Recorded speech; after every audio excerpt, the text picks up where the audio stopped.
Hi, and welcome back to 2 Minutes with Joe. I've got my caffeine. I hope you're well caffeinated today, too. It is a Monday morning when I'm recording this, so it's especially important today.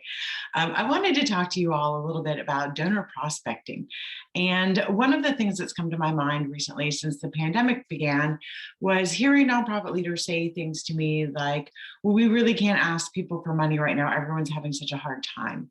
And it really hit home to me that a lot of nonprofit leaders felt like when there's panic and chaos and detriment in the world, that it's the wrong time to ask for money. And I feel that that's incorrect, and I don't want to be insensitive. I know the pandemic brought on a lot of despair and hardship for many people, but for others it didn't. And nonprofits need money to make their programs work too. A lot of them help the communities in difficult times. So it's the right time to ask for money, because as a nonprofit who's helping your community, when the community is having a hard time, you need to do more. You need to step up. It's the time to be creative. And so what I'm imploring people to do really is to get to know the people who you're asking for money. There are many people who were not suffering because of the pandemic. I mean, sure, I think it took an emotional toll on most people, but financially, it didn't take a toll on everybody.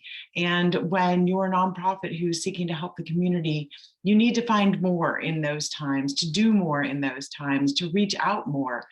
Even if it's just to buy somebody a cup of coffee and pick their brain, who do you know that could help us? Who can help us get through this? Who can help us make our mission more meaningful?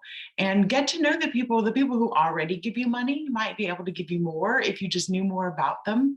What bits of information are you missing about the people who give you money already? Or what bits of information could you be collecting from people that you think could be giving you money or might be able to give you more than you're asking for? And I find that is one mistake that nonprofits do, is in asking for money from the general public. It's a blank form, check the box, give us 20 bucks, 50 bucks, $100, instead of really going through your list and finding out more about those people. Who are they? What are they capable of giving?